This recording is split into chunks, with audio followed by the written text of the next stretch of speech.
Hello students, so today I am here with a new video, that is equilibrium with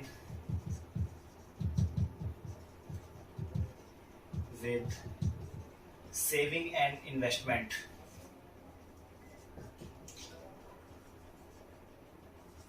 In the previous class we have studied about the equilibrium with the reference of aggregate demand and aggregate supply. तो इस class में हम लोग जो equilibrium है वो पढ़ लेते हैं हम लोग सेविंग एंड इन्वेस्टमेंट के रेफरेंस से। हम लोगों ने इससे पहले भी पढ़ा है कि इक्विलिब्रियम हमारे दो तरीके से होते हैं, एक होता है एडी और एएस के कॉन्सेप्ट से, दूसरा होता है एस और आई के कॉन्सेप्ट से। जिस पॉइंट पर AD is equal to AS होता है उसी पॉइंट पर S is equal to I भी होता है। AD is equal to C plus I, AS is equal to C plus S, C से C कट जाएगा, I is equals to S. So on the point of equilibrium where AD is equals to AS, there must be I is equals to S. इन चीजों को पढ़ने से पहले हम लोगों को दो तीन चीजें समझनी है। वो ये है कि सबसे पहली चीज, हम लोग कभी भी इक्विलिब्रियम की बात करेंगे तो कौन से समय में करेंगे? अल्पकाल में करेंगे। इसको हम लोग क्या बोलते हैं? Short run. शॉर्ट रन कौन सा समय होता है? It is a time period where increase of production is only possible by the increasing of labours. यानी कि एक ऐसा समय होता है जहां पर अगर हमें अपने प्रोडक्शन को बढ़ाना है तो ये सिर्फ और सिर्फ पॉसिबल होगा अपनी लेबर्स को बढ़ाने के बाद। अच्छा, एक तो हुआ ये कि हम लोगों को अल्पकाल की बात कर रहे हैं। सेकेंड थिंग क्या होती है? वो ये होती है सेकेंड थिंग कि इस अल्पकाल में प्रोडक्शन सिर्फ और सिर्फ बढ़ेगा हमारा लेबर्स के थ्रू, और यहां पर हमारी जो इकोनॉमी होगी वो कौन सी इकोनॉमी होगी? वो होगी आपकी क्लोज्ड इकोनॉमी। इसको हम लोग क्या बोले हैं? बंद अर्थव्यवस्था। अब ये बंद अर्थव्यवस्था क्या होती है? बंद अर्थव्यवस्था ये वो अर्थव्यवस्था होती है जहां पर रेस्ट ऑफ द वर्ल्ड से कोई भी सेल एंड परचेज या फिर इंपोर्ट एंड एक्सपोर्ट पॉसिबल नहीं होता। यहाँ पर सिर्फ और सिर्फ सेल एंड परचेज कहाँ होता है? ये सिर्फ हमारी कंट्री के एंटायर बाउंड्री के बीच में होता है। इसी वजह से हम लोग इसमें एडी को टू सेक्टर इकोनॉमी लेकर के चलते हैं हम लोग, सी प्लस आई। तो ये क्लोज्ड इकोनॉमी को ही रिप्रेजेंट करता है। वैसे closed economy three sector economy की भी होती है जिसमें गवर्नमेंट सेक्टर भी इंक्लूडेड होता है, लेकिन आपके सिलेबस को आसान बनाने के लिए आपके सिलेबस में सिर्फ और सिर्फ टू सेक्टर इकोनॉमी ही है। तो आप लोगों को ज्यादा नहीं पढ़ना है, two sector economy closed economy में ही पढ़ना है। थर्ड आ जाता है आपका, इसमें जो सप्लाई होती है आपकी वो परफेक्टली इलास्टिक होती है। अभी सप्लाई परफेक्टली इलास्टिक होने, पूर्णतः लोचदार होने का मतलब क्या होता है कि यहाँ पर हम ये मान करके चलते हैं कि सप्लाई जो होगी वो शॉर्ट टर्म में हमेशा बढ़ती चली जाएगी। इसी वजह से जो एएस की जो लाइन होती है वो हमेशा इनकम के इक्विवेलेंट मानी गई और हमेशा ये बढ़ती रहती है ऊपर की तरफ को। ये हम तीन बातें मान करके चलते हैं, उसके बाद ही हमारा जो इक्विलिब्रियम का कॉन्सेप्ट है वो आगे आपका निकल करके आता है। तो अभी हमारा जो कॉन्सेप्ट है वो ये बोलता है कि हम लोगों को इक्विलिब्रियम पढ़ना है सेविंग एंड इन्वेस्टमेंट के पर्पस से। तो सेविंग एंड इन्वेस्टमेंट के पर्पस से हमें अगर इक्विलिब्रियम पढ़ना है तो उसके लिए हम लोगों को सेविंग और इन्वेस्टमेंट के ग्राफ को भी अच्छे तरीके से पढ़ लेना पड़ेगा। अगर हम लोग बात करते हैं सेविंग की, तो सेविंग बेटा किसका फंक्शन होता है? Saving is the function of income. जैसे जैसे इनकम बढ़ती है वैसे वैसे सेविंग तुम्हारी बढ़ जाती है, जैसे इनकम घटेगी वैसे तुम्हारी सेविंग भी घट जाएगी।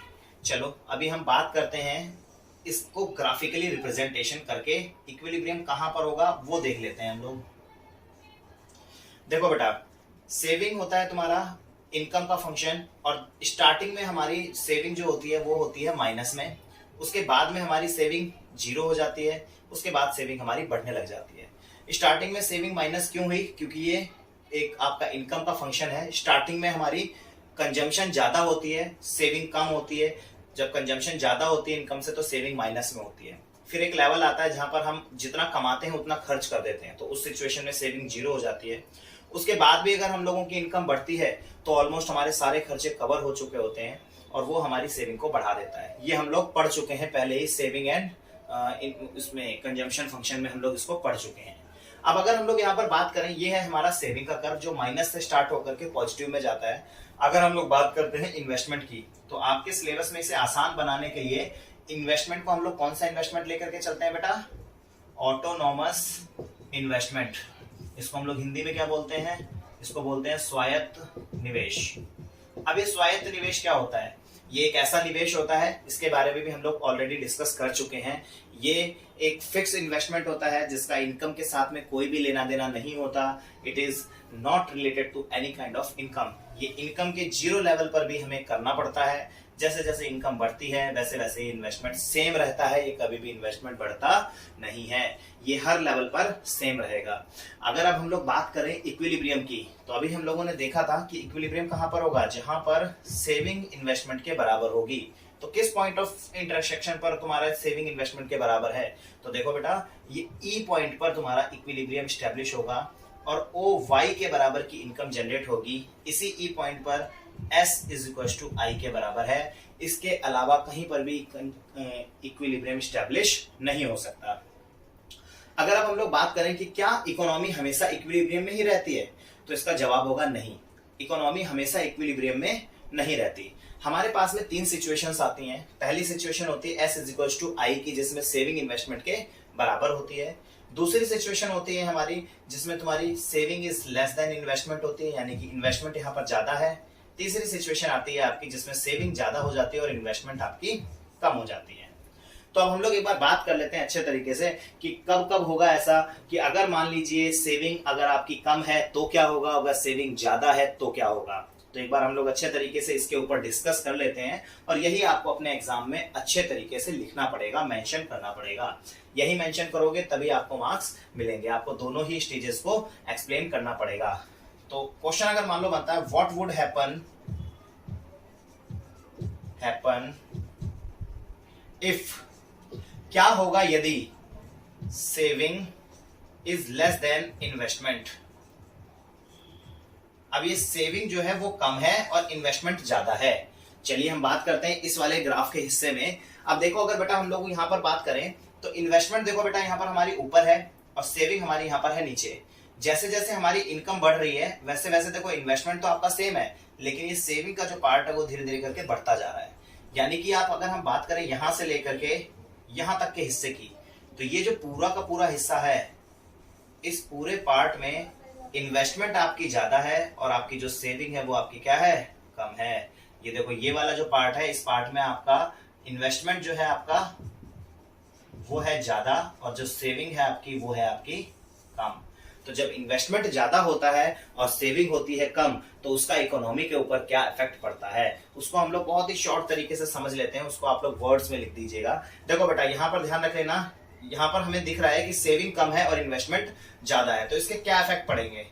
मोर इन्वेस्टमेंट है, यानी कि यहाँ पर इन्वेस्टमेंट ज्यादा है। जब ज्यादा इन्वेस्टमेंट होती है तो क्या होता है, जब हम ज्यादा पैसा इन्वेस्ट करेंगे तो प्रोडक्शन भी तो ज्यादा होगा। तो इसके बदले में हमें एक रिजल्ट निकलता है, वो क्या निकलता है, मोर प्रोडक्शन, यानी कि उत्पादन भी ज्यादा होगा। जब अधिक निवेश होगा तो अधिक उत्पादन होगा, और जब जितना ज्यादा हम प्रोडक्शन करेंगे उतनी ही ज्यादा तो हमें इनकम जनरेट होगी, यानी कि जितना ज्यादा उत्पादन उतनी ही ज्यादा आय। इसका मतलब मोर इनकम, उतनी ही ज्यादा इनकम जनरेट हो जाएगी हमें। और एक बात बताओ, अभी अभी हम लोगों ने डिस्कस किया था कि saving is the function of income. जैसे जैसे हमारी इनकम बढ़ती जाएगी वैसे वैसे हमारी सेविंग्स भी बढ़ती जाएंगी। तो देखो जब मोर इनकम होगी तो वो क्या करेगी, it will tend to save more, यानी कि मोर सेविंग्स आएंगी आपकी। यानी कि जब आपका इन्वेस्टमेंट ज्यादा होगा तो उसकी वजह से आपका प्रोडक्शन यानी कि उत्पादन भी ज्यादा हो जाएगा। जब उत्पादन ज्यादा होगा तो उससे इनकम भी ज्यादा होगी, और जब ज्यादा इनकम जनरेट होगी तो सेविंग भी पिछली बार की तुलना में ज्यादा होगी। तो यही हुआ यहाँ पर, जब इन्वेस्टमेंट था तो इन्वेस्टमेंट से इनकम पहले जीरो थी, तो इन्वेस्टमेंट से जैसे ही यहाँ पर इन्वेस्टमेंट ज्यादा है, प्रोडक्शन बढ़ा, इनकम बढ़ी, इनकम के बढ़ते ही देखो यहाँ पर हमारा सेविंग भी ऊपर की तरफ को खिसक गई, और इनकम बढ़ेगी और सेविंग ऊपर की तरफ को आएगी, और इनकम बढ़ेगी और सेविंग आएगी। धीरे धीरे करते ये सेविंग देखो तुम्हारी पॉजिटिव में पहुंच जाएगी। ये सिर्फ और सिर्फ क्यों पॉसिबल हुआ, क्योंकि तुम्हारी इन्वेस्टमेंट ज्यादा थी। ज्यादा इन्वेस्टमेंट होने की वजह से प्रोडक्शन ज्यादा हुआ, ज्यादा प्रोडक्शन ज्यादा इनकम क्रिएट करेगा, और ज्यादा इनकम से हमें ज्यादा सेविंग्स भी मिलेंगी। तो ये हो जाता है हमारा इस सिचुएशन में कि जब आपकी सेविंग्स कम हो और इन्वेस्टमेंट आपकी ज्यादा हो तब क्या होगा। अब अगर मान लीजिए बेटा हम बात करते हैं कि क्या हमेशा सिचुएशन इन्वेस्टमेंट ज्यादा वाली रहती है, तो आंसर आएगा नहीं। हमारे पास में एक सिचुएशन और होती है। वो कौन सी सिचुएशन होती है बेटा, वो होती है जहां पर हमारी सेविंग ज्यादा हो जाए और हमारी इन्वेस्टमेंट रह जाए कम। यानी कि what would happen if there is a situation of more saving, यानी कि ये वाली सिचुएशन अगर आपके पास में आ जाती है जिसमें सेविंग ज्यादा हो जाए और आपकी इन्वेस्टमेंट आपकी क्या रह जाए, कम रह जाए। तो अब इस सिचुएशन में देखो आपको वो कौन सी स्थिति हमें दिखाई दे रही है, ये देखो यहाँ ये वाला जो स्टेट है ये यहां से लेकर के यहां तक का इक्विलिब्रियम तक का, इस पॉइंट से लेकर के इस पॉइंट तक का जो स्टेट है आपका, ये सारा का सारा स्टेट आपका इस स्थिति को ही रिप्रेजेंट कर रहा है। यहां पर देखो सेविंग आपकी ऊपर है और इन्वेस्टमेंट रह गया नीचे। तो ऐसी सिचुएशन में इकोनॉमी में क्या क्या स्टेजेस होंगे, तो इस स्टेजेस को समझ लेते हैं बेटा। यहां पर अभी अभी हम लोगों ने देखा कि यहाँ पर सेविंग ज्यादा है, तो इसका मतलब क्या हुआ, मोर सेविंग करने का क्या मतलब होता है, अगर हम लोग सेविंग्स ज्यादा कर रहे हैं, इनकम के दो ही पार्ट होते हैं, या तो whether it could be spent on consumption और it could be spent on savings. अगर तो हमारे पास में कुछ भी इनकम है तो इसको या तो हम खर्च करेंगे और या तो फिर हम इसको बचा करके रख लेंगे। अगर हम ज्यादा खर्च कर रहे हैं इसका मतलब हम लोग कम बचा करके रख रहे हैं, और यहां सिचुएशन क्या है, यहां पर हम ज्यादा बचा रहे हैं, इसका मतलब खर्च कम कर रहे हैं। तो यानी कि मोर सेविंग्स का मतलब क्या हुआ बेटा आपका, लेस एक्सपेंस। अब एक बात बताओ बेटा, लेस एक्सपेंस करने का मतलब क्या हुआ, एक व्यक्ति की जो इनकम, एक व्यक्ति का जो खर्चा होता है वो दूसरे व्यक्ति की इनकम होती है। मैंने अगर एक मोमोज वाले को 10 रुपए खर्च किए, मेरी जेब से तो 10 रुपए चले गए, लेकिन 10 रुपए की इनकम उस सामने वाले मोमोज वाले की हो गई। अब वो जो 10 रुपए की जो इनकम हुई है उसको अगली बार वो उस 10 रुपए का क्या करेगा, प्रोडक्शन ज्यादा करेगा, अगर ज्यादा रुपए आएंगे तो। लेकिन यहां पर क्या हुआ, मोर सेविंग्स की वजह से हम लोगों ने यहां पर क्या किया, लेस एक्सपेंडिचर किया। अब अगर हम लोग लेस एक्सपेंडिचर कर रहे हैं तो एक प्रोड्यूसर के पास में लेस इनकम जाएगी फॉर दी प्रोडक्शन। तो प्रोड्यूसर ने क्या इनकम रिसीव की, प्रोड्यूसर ने लेस इनकम रिसीव की, किसके लिए, लेस इनकम फॉर प्रोडक्शन, यानी कि कम उत्पादन होगा यहां पर। जब उसके पास में कम पैसे आएंगे तो वो कम उत्पादन करेगा। अच्छा बेटा क्या हुआ कि जब कम उत्पादन हुआ तो अगली बार इनकम भी तो कम ही जनरेट होगी। भाई उसने पहले 20 रुपए अगर उसको मिले होते तो 20 रुपए के मोमोज बनाता, उसको 20 रुपए मिलते। अभी उसको सिर्फ 10 ही रुपए मिले तो 10 रुपए के ही तो मोमोज बना सकता है, अगली बार उसको 10 ही रुपए की इनकम जनरेट होगी। तो लेस इनकम की वजह से लेस इनकम फॉर प्रोडक्शन, यानी कि इसको हम मान सकते हैं कि उसका कम प्रोडक्शन हुआ, और कम प्रोडक्शन होने की वजह से आगे क्या होगा, उसको लेस इनकम हो जाएगी, अगली बार उसको कम इनकम होगी। और बेटा जब इनकम कम होती है तो आपका क्या होता है, फिर से सेविंग क्या हो जाती है, कम हो जाती है, लेस सेविंग्स। यानी कि जब कम आय होगी तो कम बचत, और जब ज्यादा आय होगी तो ज्यादा बचत। यानी कि इसका सीधा सीधा पोर्टफोलियो बनता है कि स्टार्टिंग में देखो इन्वेस्टमेंट पे तो हम कोई छेड़खानी कर नहीं सकते हैं, छेड़खानी कहां पर होगी, सिर्फ सेविंग पर। जब इनकम हम अपने पास में ज्यादा बचा रहे थे तो इसका मतलब इकोनॉमी में कम खर्च कर रहे हैं। अगर हम लोग कम खर्च करेंगे तो इकोनॉमी में अगली बार कम प्रोडक्शन होगा, कम प्रोडक्शन की वजह से कम इनकम, और कम इनकम की वजह से कम सेविंग। और ये सेविंग कब तक घटेगी, जब तक कि ये दोबारा तुम्हारी S = I की स्टेट को प्राप्त ना कर ले। ये तब तक ही घटती रहेगी जब तक तुम्हारा S = I ना हो जाए। ये वाला जो पोर्टफोलियो होगा लगातार चलता रहेगा जब तक ये दोबारा से इक्विलिब्रियम की स्टेट को प्राप्त ना कर ले। तो ये क्वेश्चन बहुत ही इंपॉर्टेंट क्वेश्चन है बेटा, ये बहुत बार आता है क्वेश्चन की सेविंग एंड इन्वेस्टमेंट के थ्रू आप लोग इक्विलिब्रियम बना करके बताओ।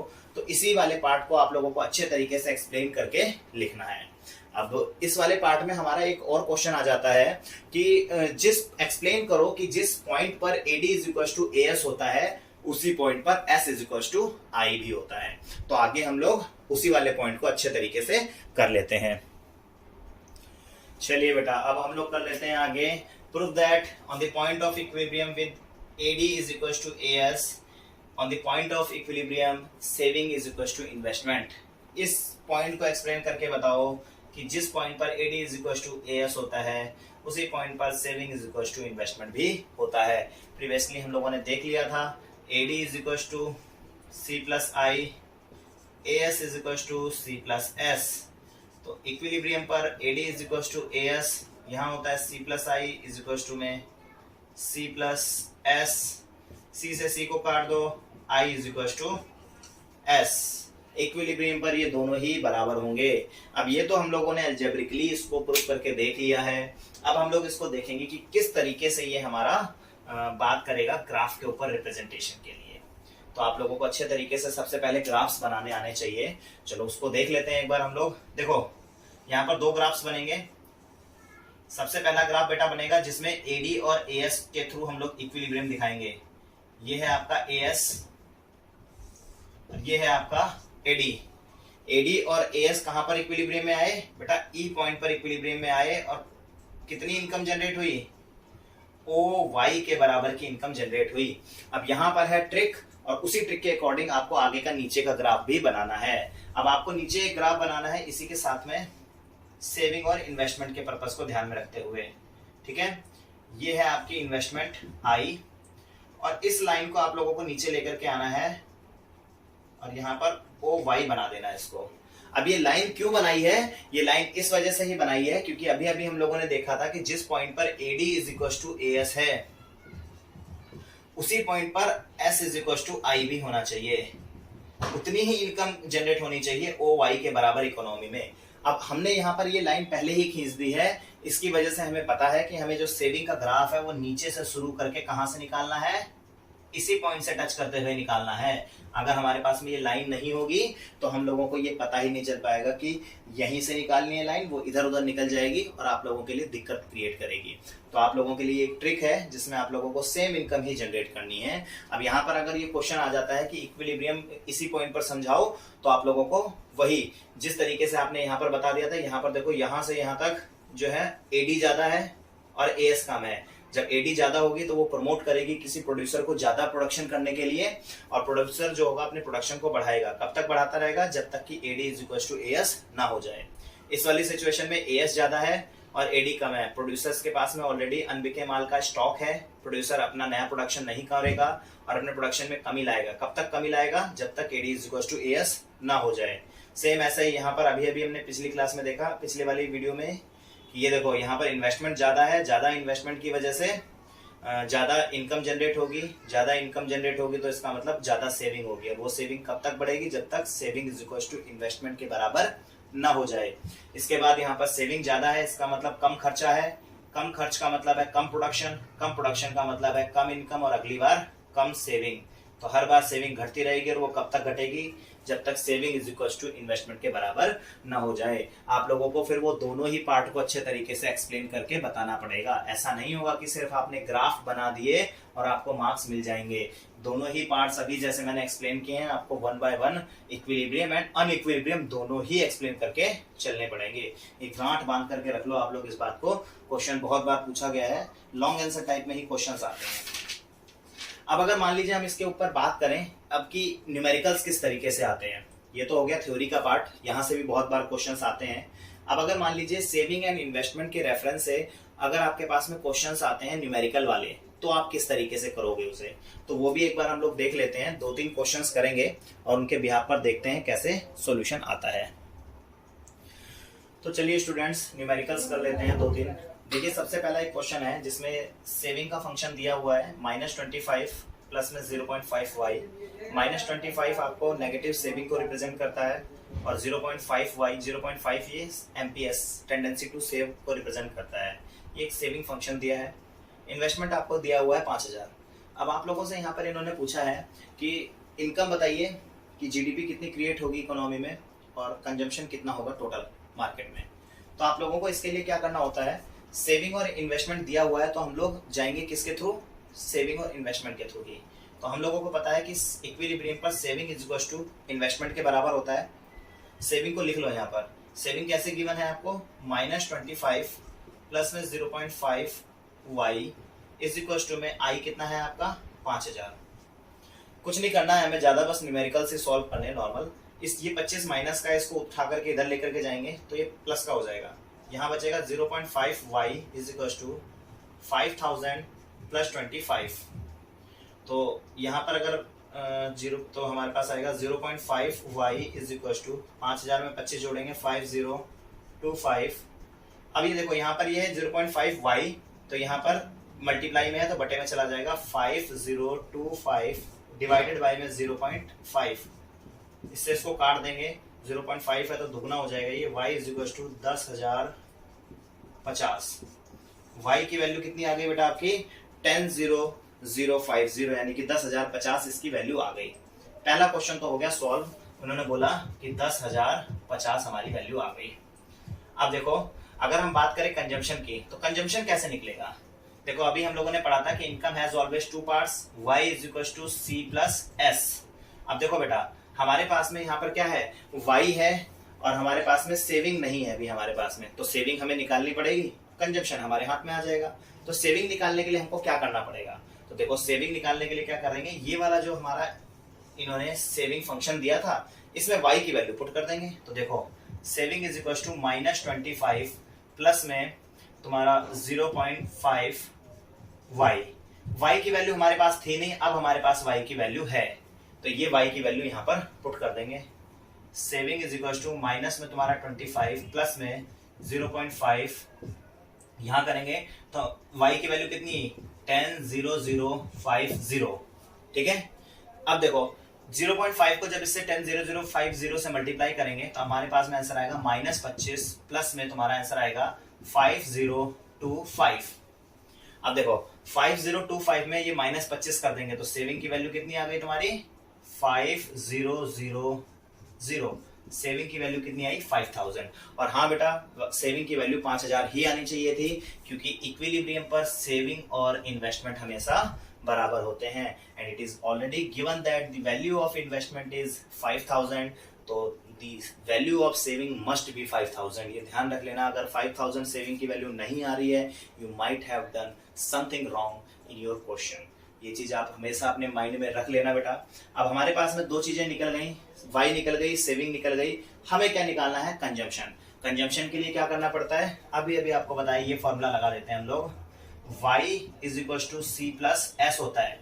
अगर हमें कंजम्पशन निकालना तो क्या करना पड़ेगा, y में से सेविंग को माइनस करना पड़ेगा, तो saving is equal to y minus में तुम्हारा c, सॉरी सेविंग नहीं निकालनी, हमको कंजम्पशन निकालना है, c is equal to y minus s। अब हमें क्या करना है कंजम्पशन निकालना है, तो कंजम्पशन की वैल्यू कितनी, y कितना है तुम्हारा बेटा 10,0050, इसमें से माइनस कर देंगे हम लोग सेविंग की वैल्यू, सेविंग कितनी है तुम्हारी 5000, तो इसमें वैल्यू कितनी आ जाएगी कंजम्पशन की 5050, यही वैल्यू होगी आपकी कंजम्पशन की, और ये जो वैल्यू होगी यही आपका आंसर होगा। इक्विलिब्रियम पर हमारी कंजम्पशन कितनी आई 5050। बहुत बार क्वेश्चंस पूछते हैं, तो इस तरीके के क्वेश्चंस आपको अच्छे तरीके से आने चाहिए।